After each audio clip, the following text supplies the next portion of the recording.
The Zephyrian council chamber fell silent as Ana Martinez stepped through the reinforced blast doors, her boots echoing against the crystalline floor.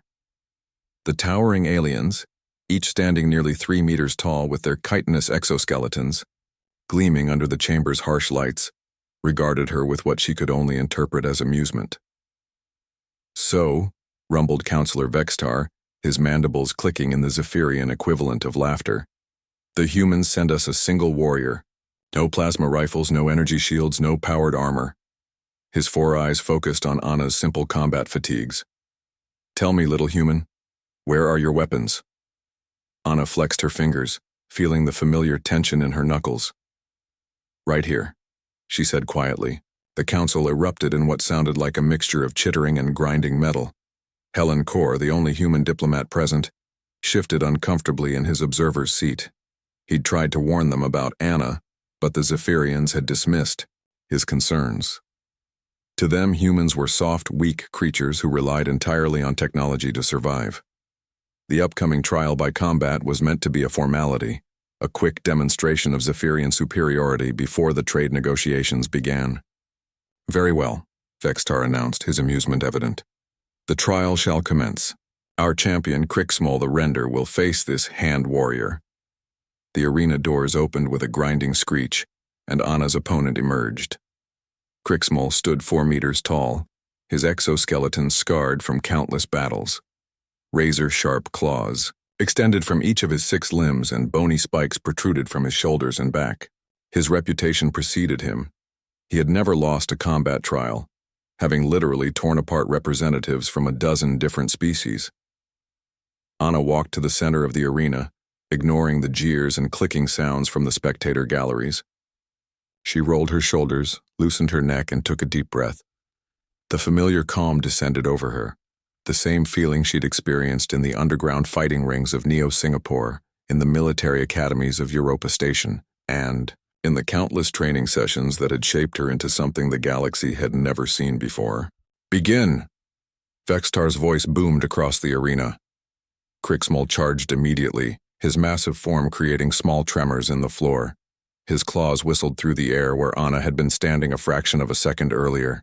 She moved like liquid mercury, flowing around his attacks with an economy of motion that seemed to defy the laws of physics. The Zephyrians' amusement began to fade as Anna danced around their champion. Every swipe of his claws met empty air. Every attempt to impale her with his spikes found nothing but shadows. She wasn't just fast, she was reading his movements, predicting his attacks before he'd even committed to them. "Impossible," muttered Counselor Thisica. "How does she move like that without enhancement?" Helen leaned forward in his seat, a grim smile playing at his lips. "You asked about human weapons," he said to the council. "What you're witnessing is the result of 3 million years of evolution. Anna represents something you've never encountered before, a predator species that learned to hunt without claws, fangs, or natural armor." In the arena, Anna finally went on the offensive. She darted inside Crixmol's guard, her movements a blur of calculated violence. Her first strike, a simple palm thrust, connected with a joint in the alien's exoskeleton. The crack was audible throughout the chamber. Crixmol roared and spun, trying to catch her with a backhand swipe. Anna dropped low, swept his legs, and as he stumbled, she launched herself upward. Her elbow found the weak point where his neck met his torso. Another crack, louder this time. "She's targeting the joints," Helen explained to the stunned council. "Humans are persistence hunters. We don't overpower our prey. We study them, find their weaknesses, and exploit them with surgical precision." The fight became a masterclass in biomechanical destruction. Anna's hands, those soft, seemingly harmless human appendages, became instruments of devastating efficiency. She struck nerve clusters that the Zephyrians didn't even know they possessed, applied pressure to joints in ways that made their exoskeletons work against them, and used their own momentum to amplify the force of her attacks. Crixmol, the undefeated champion, began to slow. His left arm hung useless, his right leg dragged behind him, and green ichor leaked from hairline fractures in his shell. Still, Anna wasn't finished. She had studied Zephyrian anatomy for months, memorizing every weakness, every vulnerability. Her final move was almost gentle.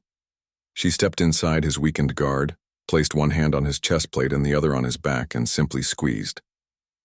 The pressure point technique, refined by human martial artists over centuries, sent a shock through his nervous system. Kriksmål collapsed like a demolished building. The arena fell silent except for the sound of the champion's labored breathing. Anna stood over him, not even winded, her hands still glowing with the heat of combat. Vextar's voice cracked as he spoke. How did you? Anna looked up at the council, her expression calm.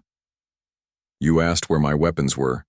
Every human carries the same arsenal, 10 fingers that can apply precise pressure, joints that can generate incredible torque, and a brain that can calculate angles and force vectors in real time.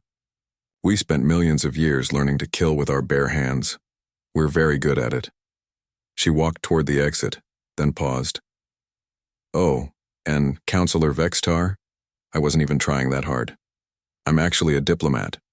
You should see what our actual warriors can do.